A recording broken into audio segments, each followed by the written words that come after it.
I can't believe it, but the North Carolina Tar Heels just won their first ACC game under Bill Belichick, their first Power 4 victory under Chapel Bill, and Fran Brown has not showered since September 20th.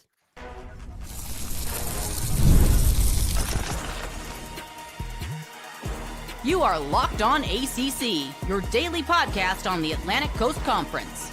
Part of the Locked On Podcast Network, your team every day.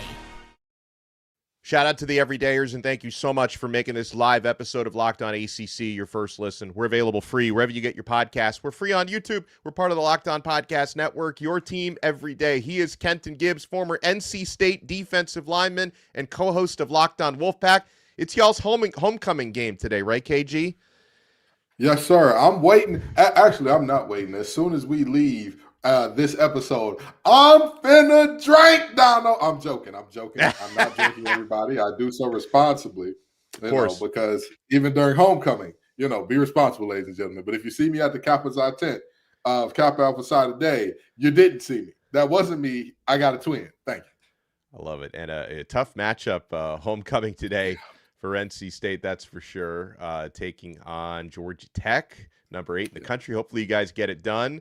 By the way, I'm Alex Donno from Locked On Canes, and today's episode is brought to you by Mazda. Like our players, we sweat every detail, because when you make every move count, pulling off the unexpected is only the beginning. Stay tuned later for highlights in this week's Moving the Game Forward. Mazda. Move and be moved.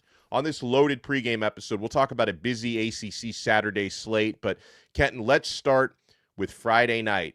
So the North Carolina Tar Heels, they were yet to win an ACC game or a Power 4 game with Bill Belichick, but the last couple weeks they have been closer. Their games have come down to the wire, and they go into Syracuse, New York on Friday night.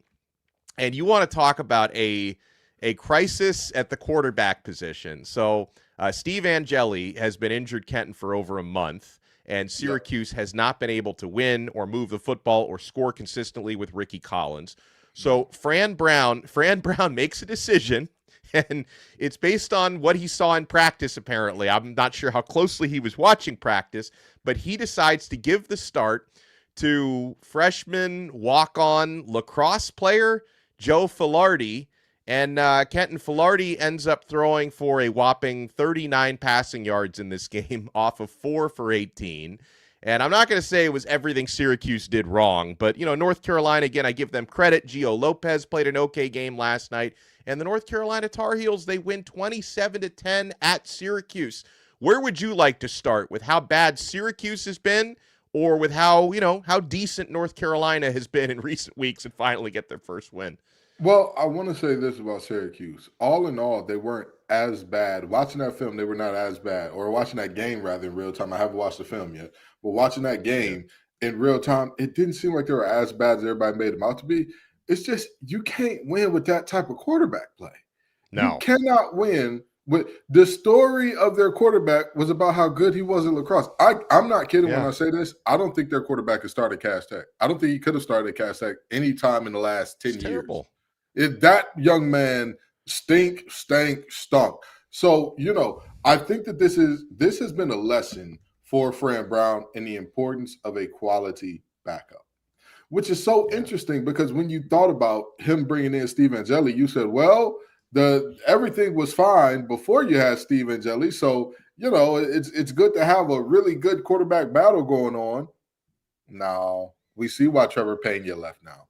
And the irony that Trevor Pena left one bad team to go to a team that turned out to be worse this year. The grass ain't greener. On the other side is greener where y'all water it, ladies and gentlemen. But it's just a true shame. It really is a true shame. And I look at this situation, and, Fran Brown, he's got people walking around saying Tate Diggs' line from Best Man Holiday. What is that smell? Because he has not washed up in quite some time. Winners get washed. He has not. That man ain't showered in so long. I'm pretty sure his armpits are growing fungus, growing little mushrooms under there. The last time Syracuse won, and Fran Brown famously said last year that he only showers after wins. Winners get washed, right? The last time Syracuse won a game, September 20th against Clemson. They're now 5 straight losses, September 20th. Now, listen, for the sake of Fran's family, for his players, for his friends, for anyone he shares close quarters with in his office and in the Syracuse indoor facilities, I hope he broke his own rule and took a shower at some point, because that is just not fair to anyone who has to be near this man. The fact that your family and your executive assistant got to wear hazmat suits, your assistant coaches are sitting up here talking about, "Hey, coach, can we have the meeting outside, please? If we have the coaches meetings, we can do film outside on the projector. We can do it in the Carrier Dome. Lots of room in there. They got to fumigate that man's house because he ain't won a football game. That's tough." But on the flip side, credit to Bill Belichick, the offense, defense, everything, special teams, they played together. They played as a team, and they wore down Syracuse. Over time, They just kept coming. They just kept coming. They just kept being they won up front on both sides of the ball, and you combine that with the fact that they couldn't complete a pass. Hooey. 4 for 18. And that was their entire, and he never brought Rickie Collins back into the game. He said something about how it's like it wouldn't be fair to the rest of the guys. I mean, maybe completing more than 4 passes would have been fair to the rest of your team if you had brought Rickie Collins in. Yeah, this is one of those moments where, I don't understand it. I don't get it, because I know that Rickie Collins has not been good, but to put in a freshman lacrosse player, what are we doing here? I don't know what he saw in practice, but I've got faith in Fran Brown that he'll turn around next year. And again, Syracuse fans should be happy. But Syracuse fans should be happy this is a down year, because Fran Brown might be there long term now, and for good reason. Right. For good reason, not meaning he's going to be bad for a while, but just meaning there may not be another cycle with this many attractive jobs that all pop open at once again for a decade or so. And I guarantee you won't see that, Donno, because look what's happening to all of these coaches that are supposedly in consideration for all these jobs. All of them keep getting these massive extensions to where they're like, "Oh, you thought we weren't going to ice you out, buddy? We not letting you go to Arkansas. There's nothing to do in Fayetteville, Arkansas. You like the Dallas-Fort Worth area, don't you, Rat?" So, it's a situation where I don't think that this down season will hurt Syracuse as much as people are pretending it will. Yeah, by the way, you speak of coaches getting contracts. Rhett Lashley just signed a big extension with SMU that's going to make him one of the top 10 highest paid coaches in college football. And listen, Jimmy Sexton is doing his thing out there, because Coach Lashley is going to be coaching his SMU Mustangs against Miami at 12 noon today. He's doing a hell of a job at SMU. He's also an Arkansas alum, and that job is open. And, I'm sure other jobs people have tried to link him to, but the Arkansas one was the big one that you would have maybe tried to link him to. But SMU is holding on to their coach. And also, not directly ACC related, but within the last couple of days, I think it was on Friday, Matt Rule signed a big extension to stay at Nebraska, which, listen, I mean, Matt Rule is such a mid coach. This is great all around. Like, it's great for Penn State that they don't have to go out and get Matt Rule, even though he's an alum, but he might have been their top candidate. It's great for Matt Rule. He gets his money. I don't know if it's great for Nebraska, but hey, you got Matt Rule for as long as you want him for. And now, Kenton, I'm looking at, for the Penn State opening, there's been some buzz just on the sports books in terms of betting odds on Jeff Brom to maybe take the Penn State job. And again, he's very happy at his alma mater, but maybe he does have that succession plan, like you talked about with his brother Brian Brom being on staff, and maybe if he does take another job, he can hand off the head coaching job to his brother. But Jeff Brom, like I saw yesterday, he's now the betting favorite for the Penn State job. And then I also saw a rumor, and I'm not sure if this has been completely substantiated, but a rumor that Penn State is planning to interview Brent Key in Georgia Tech's bye week, which I think is coming up next week. But again, like I see your eyes get very wide. I'm not sure if it's true, because I see it being shared on Penn State message boards and from X accounts, but I've never seen it come from somebody who I'm like, yeah, that's a rock solid source. Brent, Brom, him leaving would surprise me, but it wouldn't be like earth shattering. Key leaving Georgia Tech would be earth shattering for me, simply because of how that came about. Brom was a proven product when he got to Louisville. He was such a proven product. There was no question that was a slam dunk hire for Louisville. Hell, if he was on the market this year And somebody was telling me, hey, Ken, who would you want to be the next coach at NC State? It would have been, if you take Brown for back then, he would have been my guy. He would have been my guy for the job. Yeah. Key, on the other hand, you came into that job as an interim, and you have succeeded by a mile, and that's your alma mater, and you would abandon them. It's a cold world. I man. can't see it. I don't think he would. Yeah. I don't think he would. I think that he's a Georgia Tech lifer, and I think that he's going to give the ACC life with his teams for as long as he can. Because again, he's a fantastic guy, great personality. I mean, he's the type of coach. I liken him to the college version of Dan Campbell. He's a little bit wonky. He's a very intense, but you want to run through a wall for that guy, man. I remember the first ACC media days he was at. I said, you won as many games in the back half of the season as Georgia Tech had won in any season in the last 4 coming up. And the first thing he did was he looked at me and said, do you think that's good enough? I said,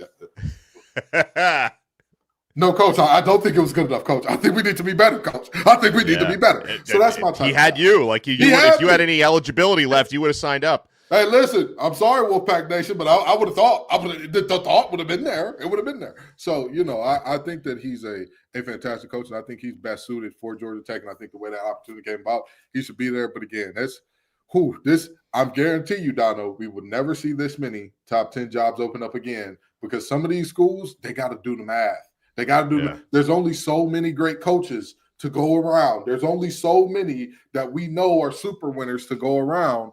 And how many of those that could come out would their school say, we'll give you a blank check. Tell your agent, here's a blank, write the number, and we'll sign it. Yeah. Well, when we come back, let's take a look at a busy Saturday slate that we're less than an hour, a little over an hour away from a lot of these games starting. You've got some big noon games in the ACC. 10th ranked Miami at SMU. Rhett Lashley's got a little extra money in the bank now, and his team's going to be motivated. He's a former Miami assistant coach. There's a ton of former Miami players on SMU. That's a big one. Duke at Clemson at noon. Louisville at Virginia Tech at 3. Notre Dame at Boston College at 3:30. Pitt at Stanford 3:30. 3:45. Virginia at Cal. That's a sneaky good game. Georgia Tech at NC State at 7:30, and Wake Forest at Florida State at 7:30. We also recap North Carolina, Syracuse, but we'll have picks and thoughts on the upcoming games when we come back. You want to keep it right here. We're only getting started on this live episode of Locked On ACC.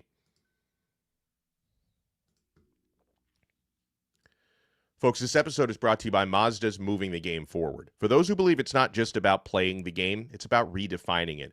There are moments that do more than put points on the board. They move crowds, they move culture, and keep moving the game forward. I'll tell you, someone who's been moving the game forward all season long is Haynes King, quarterback at Georgia Tech. Had a tremendous performance last week, 395 total yards of total offense, 5 touchdowns in Georgia Tech's 46-16 destruction of Syracuse, became only the 5th NCAA Division I FBS player since 1995 to record 300 passing yards, 90 rushing yards, 3 touchdown passes, 2 touchdown runs, and an 80% plus completion percentage in a single game. It's ridiculous. Haynes King is someone who I think is now finally getting into the Heisman conversation, and he absolutely deserves that, because when you follow what moves you, the unexpected is only the beginning. And just like there's more to every highlight, there's more to a Mazda vehicle. Mazda. Move and be moved. Thank you so much for making Locked On ACC your first listen. For your next listen, check out our other shows. Kenton, Gibbs, and Grayson Boone host Locked On Wolfpack. Of course, a lot of coverage leading up to Wolfpack hosting Georgia Tech today. I'm rooting for you guys, Kenton. I'm rooting for some of these undefeated ACC teams tonight to take an L on their schedule. I host Locked On Canes. I'll, of course, be all over Miami versus SMU before and afterwards today. That's going to be interesting. And let's start with that, Kenton, because that's coming up at 12 noon. Number 10, Miami, who had, a bounce-back performance last week in a 42-7 win against Stanford after suffering their first loss to Louisville the prior week. Miami's running game got going again to the tune of 199 yards. The defense gave up literally nothing after the first Stanford drive. They only gave up 70 total yards of offense after Stanford's opening touchdown drive. SMU is looking for their bounce back, though, today, Kenton, because they had Their worst offensive performance of the season. Actually, a really good defensive performance that was wasted because they lose to Wake Forest last week, 13-12 on a game-winning 50-yard field goal for Wake Forest on the CW. Miami's favored by double digits, about 10.5 in this one, according to FanDuel. How do you see Miami at SMU playing out? Donno, this game's got witch magic all over it. It's got witch magic all over it. Yeah. I want you to think about something right now. We call SMU Miami West, and they've got Miami coming to town. This is their only hope to stay in the ACC championship picture, which people have eliminated them from. Mathematically, they're still in the ball game, but they have to win this game. They have virtually zero room for error going forward. With that being said, a lot of folks can do a lot of things. A lot of magic can matter. But if I see number 4 in that old arm brace come up to the line of scrimmage, you know what I'm saying, Donno? I know. I watch Ruben Bain very closely. Me and him may be brothers in bad hairlines, but let me tell you something. That young man is a different breed from me in terms of how he gets after offenses. He has single-handedly ripped apart offenses, and he should be a Heisman candidate. I'm being very serious when I say that. If more people watch the film and base who are and are not Heisman candidates off of that, he would be that guy. And with that in mind, I'm not sure if Rhett Lashley can scheme up a way to avoid him meaningfully enough to win this football game, especially when they know Miami has a little bit more room for error, but still not much. Much. If they slip up in this one, they're going to need a ton of help as well. So I think I would say playoff is on the line for both teams. I agree.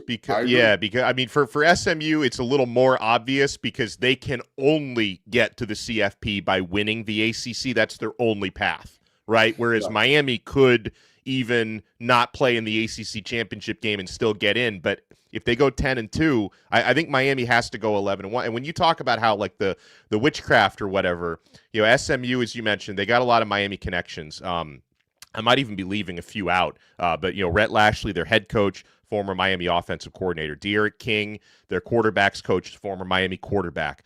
They actually have Ruben Bain's brother, Reggie Bain, on their coaching staff. And they've got, and Kenton, how about this?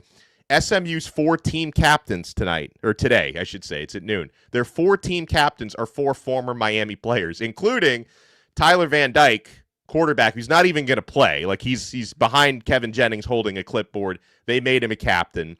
Offensive lineman Zion Nelson, who's like 35 years old. This guy's had like more injury red shirts than Miami's former tight end Cam McCormick, who played in 9 seasons. But then the couple guys who do play, Chris Johnson, running back, and Romello Brinson at receiver. So all 4 of their captains are former Miami players, which is a little bit of a troll job, but I like it. Like, I respect it. They're trying to, they're trying to get their team motivated by having the 4 former Miami guys. Now, in terms of, what the teams have to do to win this game, from a Miami point of view, you have to exploit SMU's weak passing defense. SMU has some of the weirdest statistics defensively, Kenton, because they are near the top of the entire country in takeaways. They have 12 interceptions and 8 fumble recoveries on the season. So their defensive backs can catch footballs, apparently, but they can't cover. They are 133rd nationally in passing defense. They give up over 304 passing yards per game. So Carson Beck, Malachi Toney, and company need to exploit that without committing turnovers. But SMU's very good against the run. And Miami likes to establish their power running game, and I don't think that identity is ever going to change, but it will not be easy because the Mustangs are top 10 against the run nationally. They're also, I think, top 10 nationally in sacks. They've produced 25 sacks on the season. So there are tricky challenges for Miami, but you should be able to throw on this team because everybody else has been able to do that. And then for the Mustangs offensively, of course, like getting something going against Miami's defense is key, and it will be difficult, Kenton, because Kevin Jennings, he still has tremendous arm talent, so that has not been affected. But with a lower body injury he's been nursing for several weeks, it's limited his mobility. So he's normally one of the top dual threat guys you're going to face. He may be more, one-dimensional than he would be if he was completely healthy. Absolutely. SMU has a lot of injuries offensively outside of Kevin Jennings that are limiting them at the moment, and I look at this thing and I say, okay, beating Miami this year is not easy, period. This is not something that you can sleepwalk your way through. You're going to need to empty the chamber, Rhett Lashley. Don't leave any stone unturned, any play that works unturned, because this Miami team, everybody says, oh, Louisville gave you the blueprint. Yeah, the blueprint is run a bunch of plays they've never seen before and hope that Carson Beck has the worst game of his career. Great blueprint, guys. Great blueprint. The blueprint is hope they commit 9 penalties and throw 4 interceptions, and you're going to win. Come on, Donno. It's easy. Can't you do it? It's like so Michael easy. Jordan. It's like Michael Jordan and LeBron James doing the 360 through the legs. It says, if you want to be one of the best basketball players of all time, be able to do this at age 38. What's the problem, guys? Yeah. It's just foolishness. So I really do look at this team and I say, if you're looking at SMU offensively, they need to make do with what they've got. And defensively, they're gamblers. That's who they are. They're going to take that risk. They're going to take that risk to say, you know what? We're jumping on everything because our pass rush will get home right away. The problem is, if that doesn't happen, Mr. Double Move is waiting on you. And if you're coming like that, downhill, no frills, who's back there to cover when you bite on that double move? Mr. Andy Air.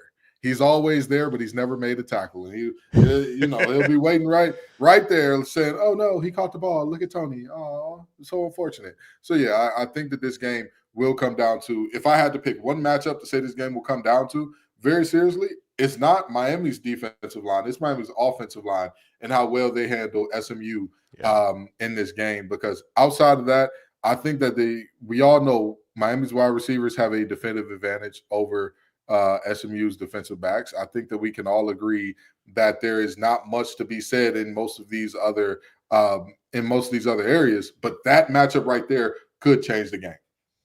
Yeah, by the way, one of Miami's top receivers is a game-time decision, C.J. Daniels. Malachi Toney's completely healthy, and our guy SP says Mally is going to go nuts today. I mean, he's gone nuts on pretty much everybody he's faced so far. But is C.J. Daniels going to start and play? We're going to find out, I guess, at kickoff. So that's a big question today. The other noon game today on the slate, Kenton, is a good one. I'm definitely going to have like a multi-screen experience today. The Duke Blue Devils are 3.5-point underdogs at the Clemson Tigers. Clemson has lost their last 2 home ACC games. The last home game that they won was against Troy. I think they've only won one home game all season, if I'm not wrong. And listen, Duke has a good football team, Kenton. I think the wrong team is favored here. I think Duke is going to go in to Clemson, South Carolina at noon and come away with a dub. We only have one coach that's coaching for a job here, and he's not even coaching for his job. He's coaching for his next job. Manny Diaz is coaching to put on a show saying, hey, you see all these coaches signing extensions? Guess who ain't getting extended? Me. Guess who ain't committing to this university long term? Me. Guess who I'm sure they said, Manny, come on. Come sign this piece of paper. We got a piece of paper for you. Sign a piece of paper. And he might be the only option left for Penn State. Like, there's nobody else. Nobody else left for them to hire. Let me tell you something. And Manny Diaz, if he goes off and wins this game, you can book it, Donno. I guarantee it. As sure as the sun rises on the east and sets on the west. If they win this game, he moves on next year. And guess what? I believe he's moving on next year. So I've got Duke winning a game that I don't think will be close. I think they'll win by 10. I think 34-24 Duke in this game, because I think Clemson has packed it up. As much as people are saying, oh, they look like they're returning to form, a locked-on ACC all-star team could beat Boston College or UNC, okay? Yeah. I'm just saying. I think Spencer McLaughlin or Syracuse at this point. I think Syracuse is the worst team in the ACC right now. Hello? Without Angeli. Yeah, I think they're the worst. Listen, I think Mr. Locke himself would go off for about 150 yards, good $150 on Boston College right now, okay? Yeah. So, I think that this is a situation where at the end of the day, Clemson has kind of packed it in and folded up because their season expectations from every regard are done. Playoffs, done. ACC championship, done. Everything is done. Everything is done. That team ain't playing like a team right now. I think it's over. I think Duke goes ahead and wins this one. And they're bleeding recruits, too. Yeah. I mean, Miami took one of their guys, defensive lineman Keyshawn Stansel, took him out of their class. One of their top safety commits, decommitted. 2026 Blake Stewart, that's another one Miami is after. So it's They smell blood in the water. Things are not, again, like I don't think Dabo's going to get fired this year or anytime soon, but the things are going in the wrong direction for him in a big, big way. All right, we'll do game picks for the rest of the Saturday ACC slate when we come back. Kenton Gibbs from Locked On Wolfpack is here. I am Alex Donno from Locked On Canes. We'll put in our official predictions for the two games we just talked about as well with scores. You want to keep it locked right here. We're not done yet on this brand new live episode of Locked On ACC. Saturday is here, and it's my favorite day of the week. And it's time to look back and crown this week's MVP on Who Delivered, powered by DoorDash. Just like you can win every Saturday with DoorDash Streaks, saving more every time you order, these players delivered when it mattered most. Let's break it down. I never would have thought I'd be giving our Player of the Week award to a North Carolina Tar Heel based on the way they started their season, but here we are. Gio Lopez. Let me give the man some love. He just discovered the forward pass last night. North Carolina's starting quarterback, 15 for 19, 216 yards, 2 touchdowns, 0 interceptions. Far and away his best and probably his only decent performance of the season so far. And UNC gets their first conference win of the season, their first Power 4 win under Bill Belichick. No hesitation, no delay from Gio Lopez on Friday night. And just like Gio delivered for the Tar Heels, DoorDash delivers your Saturdays. With DoorDash Streaks, you can save every time you order, every Saturday you order, stacking it up all season, and you could save up to $250, including $100 in DoorDash credits. Order this Saturday. Keep the streak alive. Fuel your game day only with DoorDash. Terms apply, and the promo period runs through November 18th. Folks, we're also proudly brought to you by FanDuel, and we're going to look at our picks against the spread coming up. The NBA is back. There's no better place to get in on the action than FanDuel, the official sports betting partner of the NBA. Even if you miss the start of the game or you want to ride the hot hand, FanDuel has live bets on everything from who will score next to fourth quarter comebacks. Plus, you can even combine your live bets into a same-game parlay for a shot at a bigger payout. It keeps every game exciting, especially when your team's making that late push. Right now, FanDuel is giving new customers $300 in bonus bets when your first $5 bet wins. So head to FanDuel.com to sign up and play your game with FanDuel, the official sports betting partner of the NBA. Thank you for joining us on this live Saturday episode of Locked On ACC. All right, so Kenton, I think we already indicated which teams we think are going to win the 2 noon games. So let's give our scores. I'm going 10th ranked Miami. I've got Miami beating SMU 28-14. So I'm going with a relatively low scoring game, but I think Miami will cover the 10.5 point spread. What's your score for Miami at SMU? So Kevin Jennings, this offense a little too banged up. Miami still on that revenge tour, got to get it done type of vibe, but Rhett Lashley does empty the clip in this one. I just think Miami hangs on. I think they start off with a big lead, and they hang on in this one. I'm going to say 24-21 Miami. Okay. It would be thrilling. You'd make me sweat a little bit more in that scenario, but a win is a win. Miami's made me sweat several times already this year, so I'm used to it. What about Duke? Duke at Clemson. I'm gonna go Blue Devils. Man, it's hard. What's Clemson's defense gonna look like? Is Duke gonna stay turnover? I definitely got Duke winning. I'm gonna go Duke 27-24. I think it's gonna be a close game, but a dub on the road. I think Duke puts this game away early and puts Clemson out their misery. 34-24, Blue Devils. I like it. Conviction. Death Valley sounds like a funeral today. I'm just saying. That's what it's going to sound like. Hey, the funeral in Death Valley this afternoon. 3 o'clock, you've got 16th ranked Louisville at Virginia Tech. Louisville 10.5 point favorites on the road. Virginia Tech surprised me a little bit with a home victory against Cal. This one's an afternoon game, not a night game. I think Louisville's going to roll. I've got the Cards, the Birds, whatever you want to call them. I'm going to go Louisville 34, Virginia Tech 17. I think they're going to cover that spread. Donno, remember when I said Louisville plays one game every year where they forget how to play football? Oh, you think that's today? Everybody thought it was against Virginia. Yeah. I think it happens today. But here's the thing. I think they have enough talent to put away Virginia Tech despite that. I think they win, but I think they don't cover. I think this ends up being much more high scoring than it should be. Give me Louisville 31-28. 3:30 p.m. this is not an ACC game directly, but 12th ranked Notre Dame at Boston College. Notre Dame, you talk about a team that probably needs to win out to be in the college football playoff. They're 5-2. I think they need to go 10-2 to be in the CFP. They are so much better than Boston College in every way imaginable. That's why Notre Dame is favored by 30.5 points. I'm going to say Boston College covers and loses by just 4 touchdowns because I tend to take underdogs in 30-plus point situations, although Miami did cover 30 against Stanford last week. But I think Boston College is going to keep this close enough where they cover the spread, but they still lose by 4 scores. I'm going to go Notre Dame 42-14. This Boston College team cannot score and cannot stop teams from scoring. Other than that, how was the play, Mrs. Lincoln? This is going to be a demolishing of this team, but Coach Freeman is a nice guy.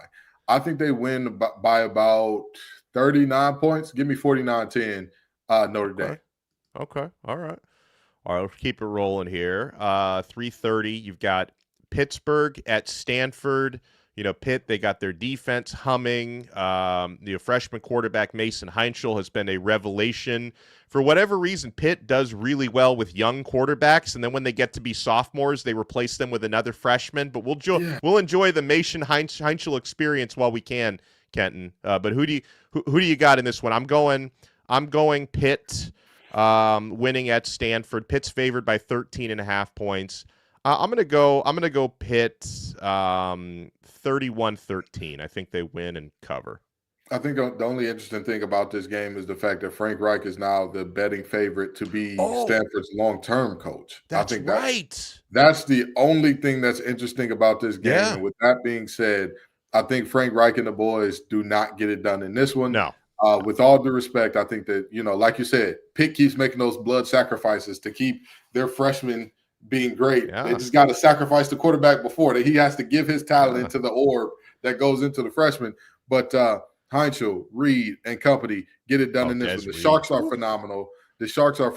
And they're going to be able to handle Stanford's running game, which is that's the crux of beating Stanford. If you can stop Stanford from running the ball, you'll be fine, which I think they can. I think they'll be okay in this one. Yeah, that is a cool story about Frank Reich because when he took that job, it was like under the explicit condition of like, I don't want to do this for more than a year. I'm just helping out my buddy Andrew Luck so they can conduct a proper coaching search. But maybe Frank they're going to make a Disney movie about this, Kenton, someday. It's like, you remember when Gordon Bombay took over the District 5 hockey team? He didn't want to be there. It's mandatory community service. Yeah. The guy had a DUI. He didn't want to be there, but then they won over Gordon Bombay's heart. And I think these Stanford Cardinal, they're winning over Frank Reich's heart week after week, and he may want to do that job permanently. So I think it would be really cool if he ends up wanting to do that gig for real. And also, like, again, with all the other coaching vacancies open, it's a little harder for Stanford to find somebody else. So maybe you love the one you're with is what you have to do. I'm going to tell you, I think Kerwin Bell puts on his Kerwin Bell's son, baby Bell is the AC is the offensive coordinator. I think he puts on a show and tries to, let other teams know, hey, y'all, I know it's only been a year, but I've done good things everywhere I've been. I think they win this with 34-20. Okay. All right, so let's go on to 15th ranked Virginia at Cal, but it's not a late night game. 3:35 p.m. Eastern time, so it's 12:45 p.m. there locally. Man, I know a lot of people are, and maybe you will. I don't think I'm gonna. It's like the trendy upset pick of the week is Cal to win because Virginia, all these overtime games, all these close games, some fortunate performances. People are just like waiting for the other shoe to drop out of Cinderella. I don't think it's going to be today. Virginia's favored by 5.5 points. I think they win this game by a touchdown. Maybe they win it in. I'm going to pick another overtime game. I'm going to go 21-14 UVA and OT. You know what? I'm going to tell you, Donno. I've got a very similar thing happening. I think JKS and Chandler Morris go band for band, and I think that secret of special horseshoe that Tony Elliott has had this year saves them once again. It saves one more time. I'm going to say 30-27 Virginia. And I'll say it's either going to be a game winner field goal, or an overtime field goal that puts them over the top. I could see it. All right, 2 more games. This one is near and dear to your heart. NC State Wolfpack, homecoming tonight, 7:30 p.m., hosting number 8 Georgia Tech. Georgia Tech undefeated, 8-0 overall, 5-0 in conference. I need that NC State defense to do a little something. Just make a couple stops tonight, Kenton. Just make a couple of stops, maybe force some fumbles. Maybe our guy Haynes King is riding pretty high after a historic weekend against Syracuse last week. I've got Georgia Tech winning. I'm gonna go just based on NC State's defense. I'm gonna go like 41-31. I'm gonna go high scoring game. What do you think? Donno, there's a reason. And when I say there's a reason, I very seriously mean there's a reason why I started off this episode saying it's homecoming and I'm finna drink. I got to cover this game. You understand? So I got to be there and sober at 7:30. Lord have mercy. Lord have mercy. Yeah. But there is not a snowball's chance in the Devil's home that we are going, or that NC State is going to win this football game. And let me tell you why. Georgia Tech has 3 of the top 13 rushers in the conference. Now, while NC State has been very good at stopping the run this year, we also haven't played a ton of very good teams in terms of running the ball this year. And when we have, it has been ugly. It has been a nightmare. We made Duke's running game look like they had a pulse. And we started the streak of Duke not turning over the ball for 3 straight games. We are offense's get-right game, and I hate that for us. So, with that being said, Georgia Tech gets this one done handily. I believe the pick that I made on Locked On ACC was 27-17 or 30-17, one of those two. I just don't know if you guys are holding them under 40 is why I went. Hey, listen, I'm not mad at it, Donno. I'm not mad at it. I promise you, this has been the defensive back play is some of the most strange. I've never seen a quarterback hit a post against cover 3 with its soft cover 3 when your DBs are playing 7 yards off. How the hell do you let a young man beat you to a spot that is 35 yards downfield when you have a 7-yard advantage, Donno? I'll tell you how. You play for the Wolfpack this year. That's how you do it. That's how you do it. So as much as SP1, I want to believe you're right. I want to believe you're right. Well, the thing is, like SP1, he's a Miami guy like me, so he just wants Georgia Tech to lose. Okay. I think that's why. All right. Hey, listen, Chops, I want you to be right, too, saying there won't be any more undefeated teams in the ACC after that. I want you to be right, brother. I want you to be right. But and he's a Louisville fan who wants a clearer path into the ACC championship game is why he's saying that. If this game is close, I will tweet the Hawkeye meme of don't do that. Don't give me hope in the third quarter, but I don't think it will be. All right, last game of the weekend. Florida State Seminoles, coming off of 4 straight defeats, are 10.5-point favorites against Wake Forest, who just pulled off a nice upset against SMU last week. Florida State favored by 10.5. Wrong team favored. Now, the question, this is not a question of talent. This is not a question of one team's Jimmies and Joes lining up against the other team's Jimmies and Joes. This, to me, is a question of buy-in. This, to me, is a question of culture. This, to me, is a question of which team is spiraling versus, which team, even though they have far less talent, are playing together and coming into this game with some momentum.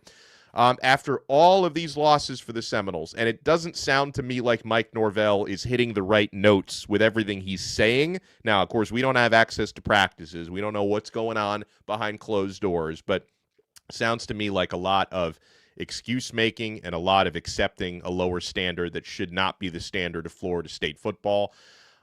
I think Wake Forest is going to go in there and pull it off. I think they're going to win a low-scoring game. I'm going to go 17-13, Demon Deacons. Donno, I don't know where people are getting this information from, that Florida State should be favored in this game.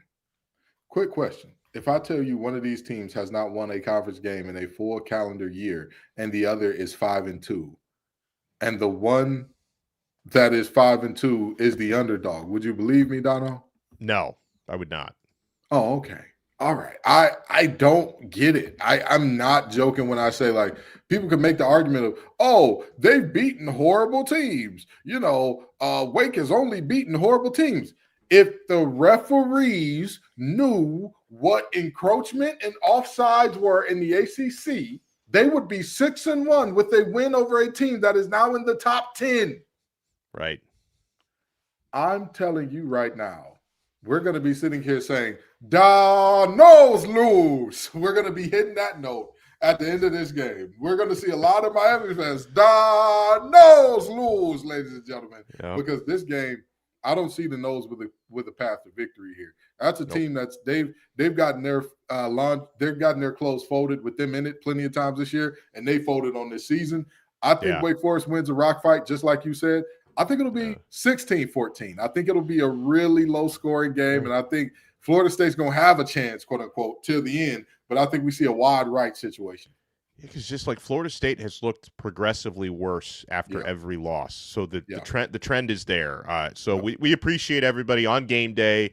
Hopefully, if you're a YouTube TV subscriber like myself, you found another option, as I've had to do today, because I can't go without my college football on all those different ESPN and ABC families of networks. So let's enjoy game day today. Make sure you check out Kenton Gibbs at TGIF_Kenton on X. And on Locked On Wolfpack. Check me out on Locked On Canes at Alex Donno, and we'll talk to you next time on another episode of Locked On ACC. We are part of the awesome Locked On Podcast Network, your team every day.